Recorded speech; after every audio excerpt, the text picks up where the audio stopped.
नमः शिवाय, शिवजी सदा सहाय। ओम नमः शिवाय, गुरुजी सदा सहाय। संगत जी, आप सभी का दिल से स्वागत है। आज हमारी इस पावन श्रृंखला का चौथा दिन है और आज हम भक्ति भाव से चौथे श्लोक का उच्चारण करेंगे, उसका सरल भावार्थ समझेंगे और अंत में जुड़ेंगे एक सुंदर से सत्संग से। संगत जी, जैसे जैसे हम इस यात्रा में आगे बढ़ रहे हैं, हम महसूस कर रहे हैं कि ये सिर्फ श्लोक नहीं है, ये एक ऐसी शक्ति है जो हमारे मन को शांति और जीवन को दिशा दे रही है।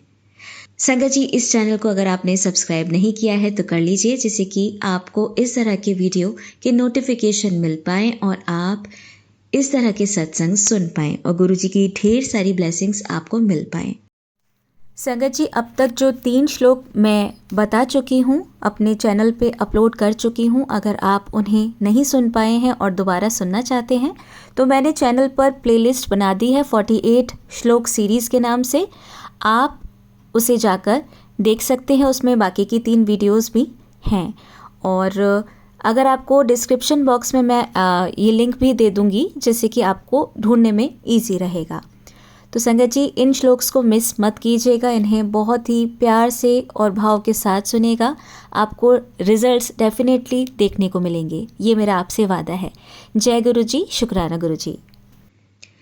तो आइए संगत जी, पूरे श्रद्धा और विश्वास के साथ आज के इस दिव्य श्लोक का उच्चारण करते हैं और जानेंगे इसका भावार्थ और इसका महत्व भी। कहते हैं, जितनी श्रद्धा से हम इन श्लोकों को सुनते हैं उतनी ही कृपा हमारे जीवन में उतरती है। मन को शांत कर लीजिए।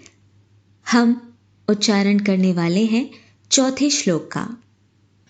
वक्तुम गुणान गुण समुद्र शशांकांतान कस्ते शमः सुरगुरु प्रतिमोपि बुद्ध्या कल्पांत काल पवनोद्धत नक्रचक्रम को वा तरितुमलमम्बुनिधिं भुजाभ्याम्।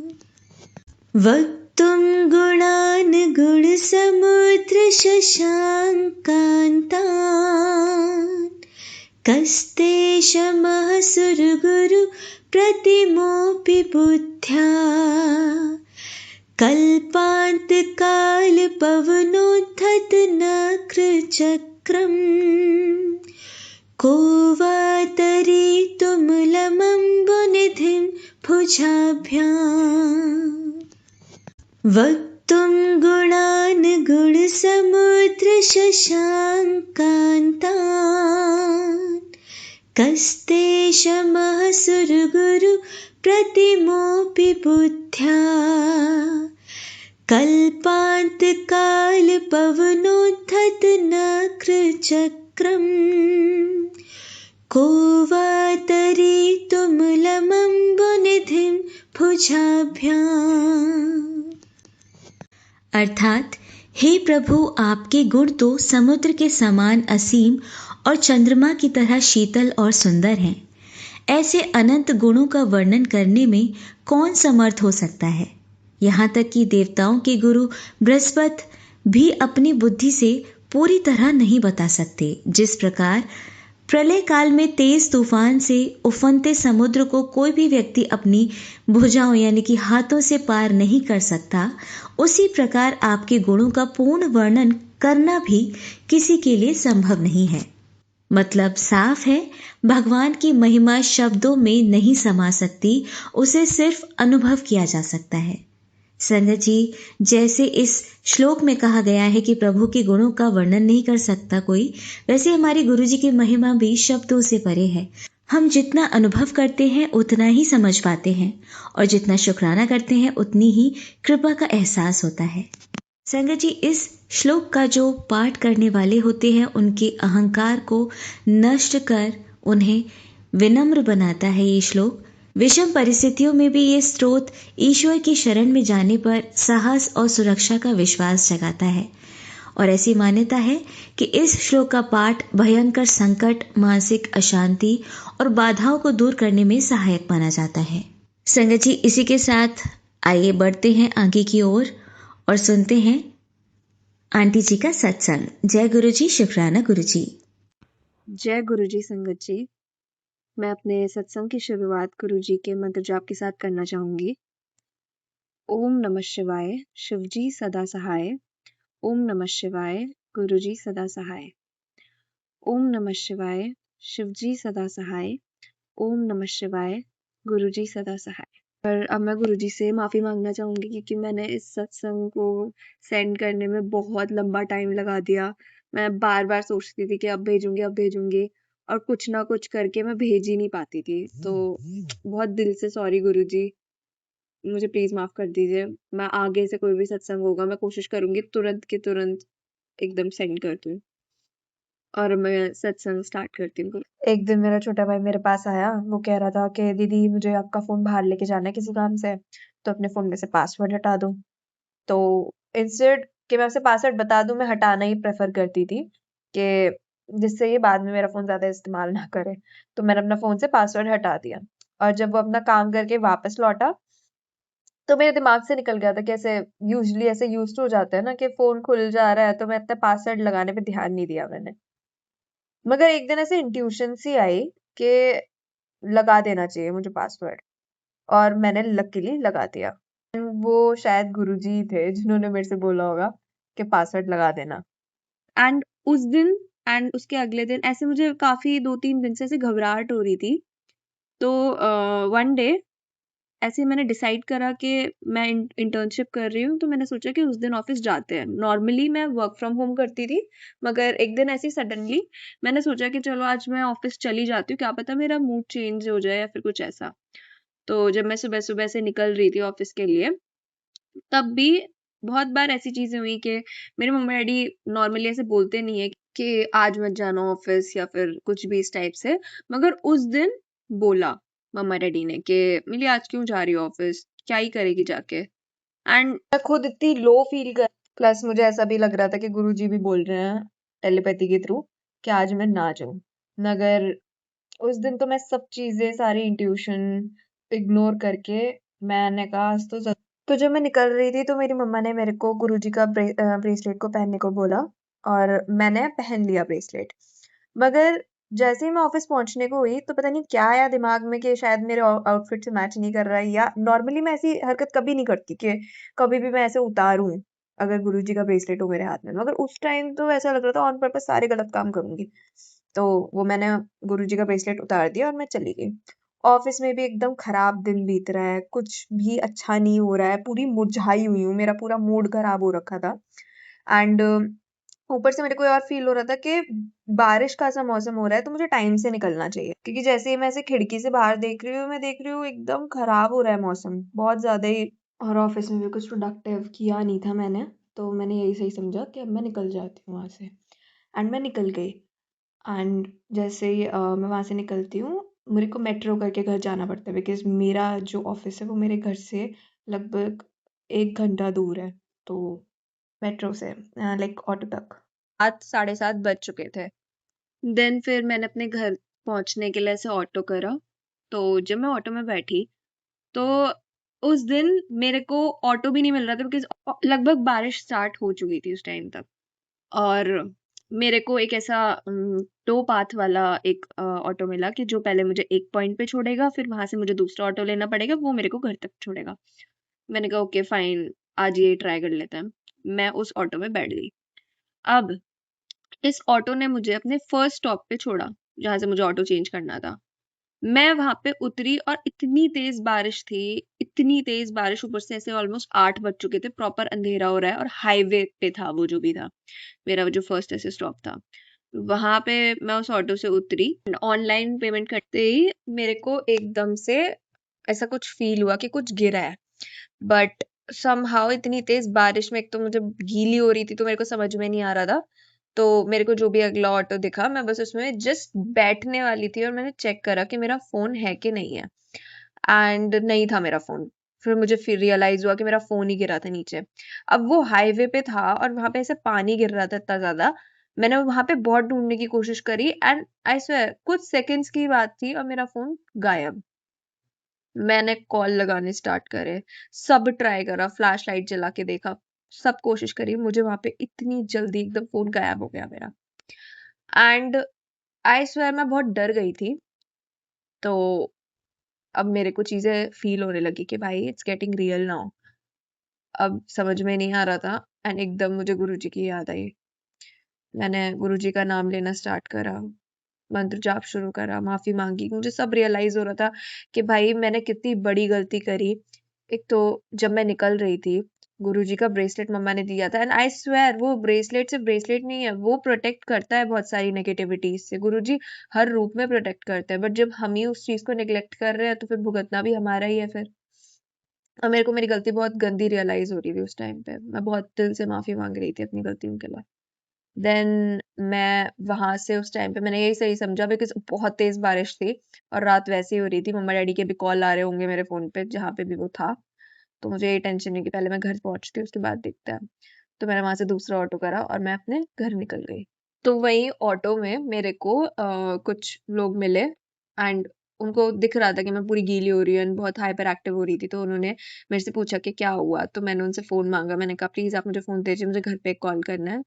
तो फिर मैंने घर पे कॉल करा, मैंने मम्मा को और डैडी को बताया कि मेरा फ़ोन ऐसे-ऐसे चोरी हो चुका है, अभी मैं बस वापस आ रही हूँ, तो आप लोग आ जाइए लेने। अब हुआ ये कि वो सुन रहे थे ये सब चीज़, तो उन्होंने आउट ऑफ क्यूरियोसिटी मेरे से पूछा कि क्या हुआ पूरा-पूरा बताओ आप? तो मैंने बताया कि ऐसे-ऐसे मेरा फ़ोन चोरी हो गया है, एकदम जस्ट गिरा था उसके बाद मुझे उस जगह पे तो बिल्कुल भी नहीं मिला। मैंने उस आस-पास हर जगह ढूँढा, मैंने रिंग मारी, बेल पूरी जा रही है मगर मेरा फ़ोन नहीं मिल रहा है।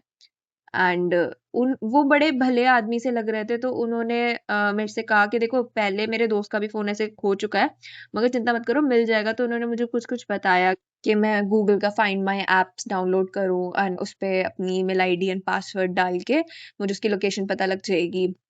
और आईईएमआई नंबर मैं याद रखूँ, एफआईआर फाइल करूँ। उन्होंने मुझे बहुत सारे सजेशंस दिए। तो उस टाइम पे मैंने ऐसे सोचा कि मैं उनका नंबर ले लेती हूँ कि जस्ट इन केस मुझे वो हेल्प कर सके इस चीज़ में। क्योंकि उन्होंने बोला था कि उनके कोई नोन है जो साइबर सिक्योरिटी से रिलेटेड काम में है इन्वॉल्व्ड।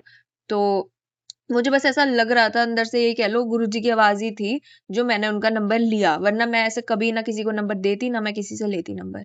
तो समहाउ मैंने उनका नंबर ले लिया। और मैं जैसे ही घर पहुँची तो मैंने मम्मा के फ़ोन पे सेव करा। मैंने बताया मम्मा को ये मिले थे और इन्होंने थोड़ा-सा बताया कि इस ऐप पे देखती हूँ एंड येस मैंने चेक करा उसे उस ऐप पे डाल के एंड मुझे मेरे फ़ोन की लोकेशन पता लग गई बिकॉज़ मेरा फ़ोन स्विच ऑफ नहीं हुआ था। और ये बहुत ही ज़्यादा अनएक्सपेक्टेड था बिकॉज़ नॉर्मली अगर कोई फ़ोन चोरी करता है तो वो सिम कार्ड सबसे पहले निकालता है और फ़ोन स्विच ऑफ कर देता है। अगर ये दोनों काम हो जाते हैं तो कोई भी फाइंड माय डिवाइस, कोई भी ऐप नहीं बता सकता कि आपका फ़ोन कहाँ पे है। तो मुझे समव्हाट ऐसी होप सी मिली कि शायद गुरुजी मेरे फ़ोन को मेरे तक पहुँचा देंगे किसी तरह। एंड फिर हम लोग निकल गए उस लोकेशन पर देखने कि मेरा फ़ोन है कि नहीं है। हमें वो फ़ोन अनफॉर्च्युनेटली नहीं मिला। लोकेशन प्रॉपर दिखा रहा था मगर हमें ये नहीं पता था कि कैसे ढूँढना है आगे। तो हमें अनफॉर्च्युनेटली ऐसे ही वापस लौटना पड़ा। मैं बहुत ऑलरेडी लो फ़ील कर रही थी उस टाइम पे, तो मुझे बहुत सारी अपनी गलतियाँ रियलाइज़ हुई जो मैं पहले कर रही थी एंड जिसकी वज़ह से वो सब चीज़ें हो रही थी। एक्चुअली मुझे ऐसा लगता है गुरुजी हमें रियलाइज़ करवाते हैं हम कब गलत हैं और कहाँ गलत हैं।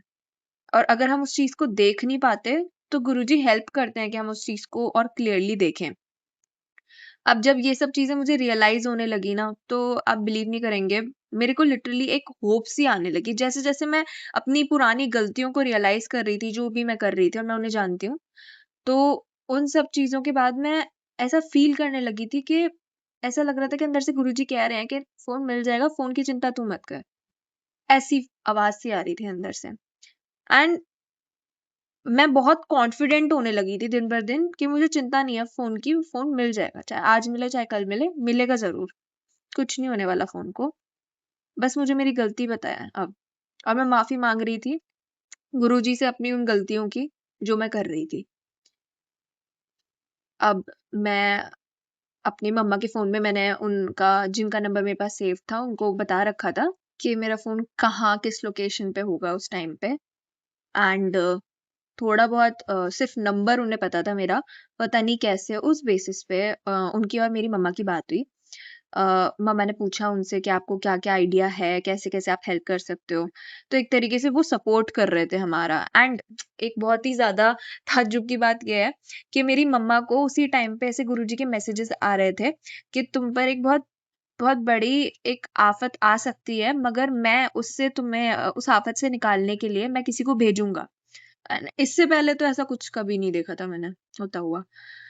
अब क्या होता है, हम लोगों ने एफआईआर, उन्होंने बहुत बोला था कि हमें एफआईआर फाइल करानी चाहिए, तो मैंने एप्लीकेशन रेडी करके निकली और हमने एक दिन ऐसे डिसाइड करा, मैंने, मेरे मम्मा डैडी ने, सबने मिलके कि हम लोग पूरा निकलते हैं सुबह-सुबह और अब इसे ढूँढ के ही मतलब ढूँढ के ही मानेंगे। हमें लोकेशन पता लग रही थी कि वो कहाँ पे है। तो हम लोग इस पूरी प्लानिंग के साथ निकले थे कि अगर हम अपनी एंड पे ढूँढेंगे, अगर नहीं मिलता है तो हम एफआईआर सीधे बुक फाइल करवाएँगे। तो हम लोग निकले सारे। एंड हुआ ये, ऐसा लग रहा था कि वो दिन वापस ऐसे रिपीट हो रहा है, बिकॉज़ सेम उसी दिन की तरह बारिश होने लगी थी। एंड मुझे बहुत डर लगने लगा था कि भाई अब मिल इसी बारिश में ही ढूँढना है फिर से। हम बाहर बाहर निकलेंगे फिर से वैसे ही गीले होंगे और बारिश के चक्कर में हम पिछली बार लौटे थे, इस बार भी हमें लौटना ही पड़ेगा। मगर यार गुरुजी का नाम मैं नॉन स्टॉप ले रही थी और पिछली गलती को सुधार के मैंने अपना ब्रेसलेट वापस पहन रखा था। और सच में मैं अपनी गलती पहचान चुकी थी, समझ चुकी थी। एंड मैं बस कॉन्स्टेंटली गुरुजी का नाम ले रही थी। मैंने कहा गुरुजी अब आप ही निकालो इस प्रॉब्लम से मुझे। और गेस व्हाट क्या होता है? मेरी मम्मा के पास एकदम से कॉल आता है। उनका जो जिनको मैंने अपना बता रखा था कि मेरा फ़ोन खो रखा है। उनका कॉल आता है और वो बोलते हैं, "आपकी बेटी का फ़ोन मिल गया है।" And I was shocked. एकदम गाड़ी में सब बैठे हुए हैं, एकदम धक्का लगा सबको कि भाई ये क्या हुआ? ये तो सोचा ही नहीं था। वो अपनी साइड से अपने दोस्तों के साथ ढूँढने गए थे मेरे फ़ोन को एंड उन्होंने मेरा फ़ोन ढूँढ लिया और उन्हें सीधे कॉल करा। मैंने कहा, "आप सही बोल रहे हो?" तो मम्मा ने उन्होंने कहा, "आप कॉल करके देख लो।" मम्मा ने मेरे फ़ोन पे कॉल करा एंड उन्होंने ही उठाया। We were so happy. मैं तो गुरुजी को इतना शुकराना करने लगी कि गुरुजी आप कितने अनएक्सपेक्टेड हैं, आप कैसे कर देते हैं ये सब और सिर्फ़ आप ही कर सकते हैं और कोई नहीं कर सकते। मैं बहुत ही ज़्यादा खुश हो गई थी। सभी ऑब्वियसली बहुत ज़्यादा खुश हो गए थे।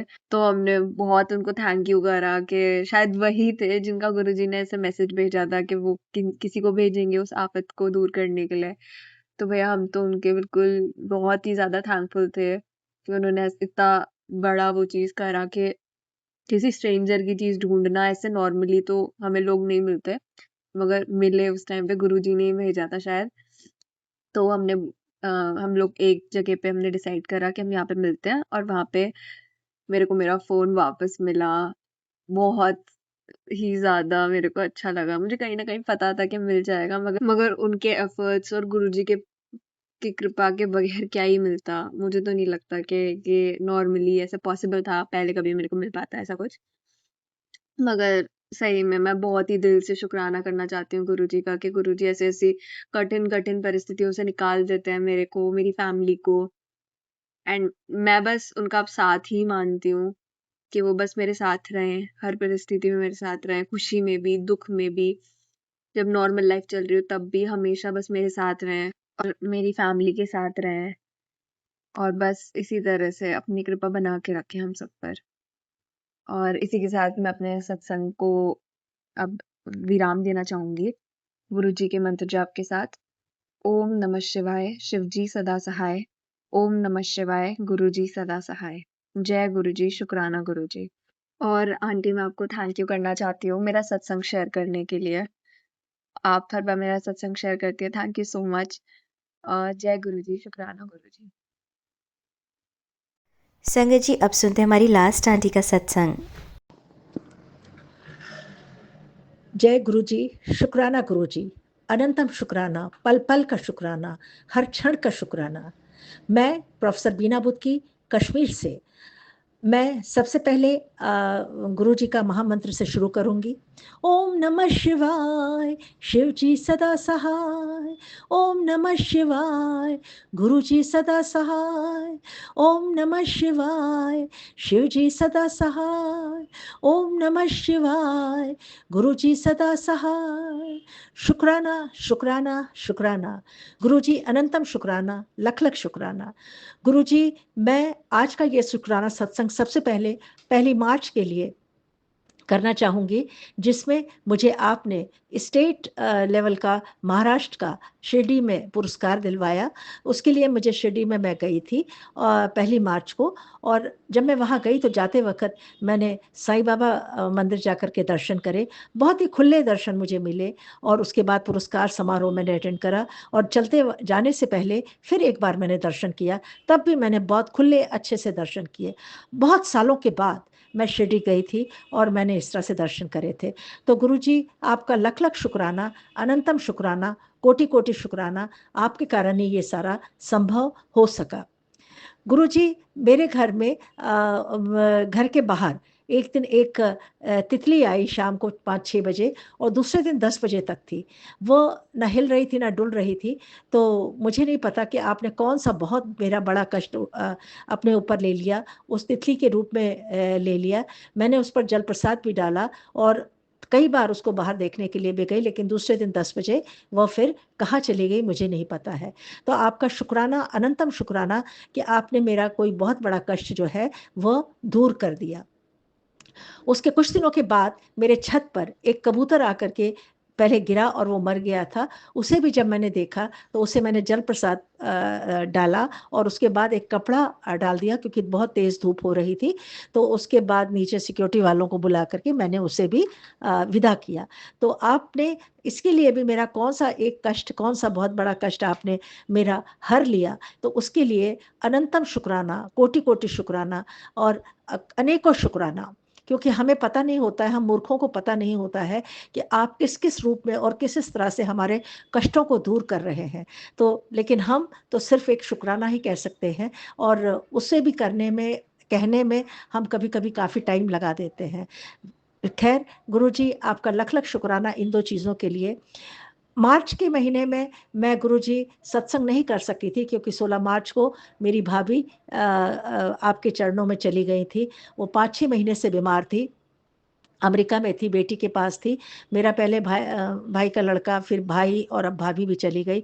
पूरा मायका ही वहाँ पे जाकर के खाली हो गया।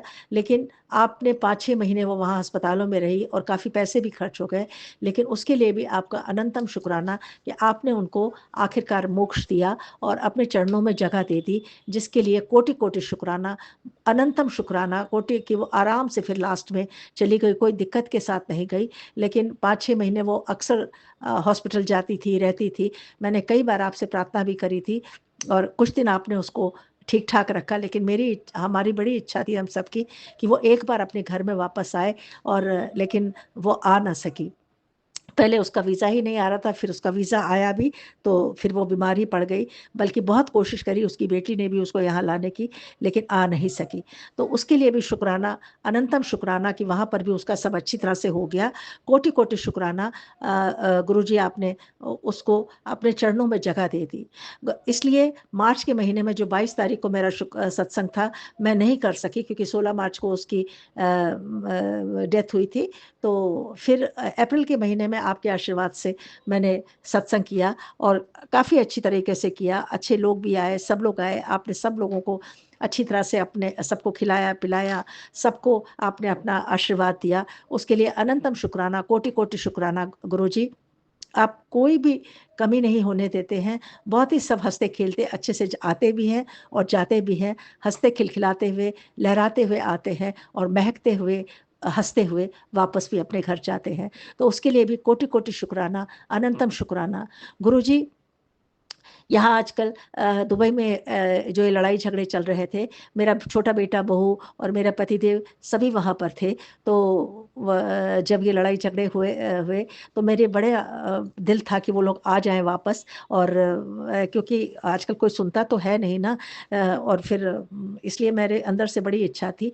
लेकिन ख़ैर किसी तरह से मेरे पतिदेव भी वहाँ से राज़ी-खुशी अपने घर वापस आ गए। तो उसके लिए आपका अनंतम, अनंतम, अनंतम शुक्राना और मेरा बेटा, बहू और बच्चा भी आ गए, वहाँ से आ गए, तो उसके लिए भी आपका अनंतम, अनंतम, कोटि-कोटि शुक्राना और लेकिन 10-15 दिन के बाद ही 15 दिन के बाद उनका वहाँ कुत्ता था, 2 कुत्ते हैं उनके पास में। एक कुत्ता मर गया जिसको आपने अपने शरण में ले लिया, तो मेरा बेटा, बहू ये लोग फिर से चले गए और उसका सब कर करा के थोड़े दिन के बाद वो लोग फिर से वहाँ से निकल आए। उसके लिए आपका कोटि-कोटि शुक्राना, अनंतम शुक्राना, क्योंकि अभी तो वो दुबई में मेरा बेटा काम नहीं कर सकता है क्योंकि हालात ही अच्छे नहीं हैं।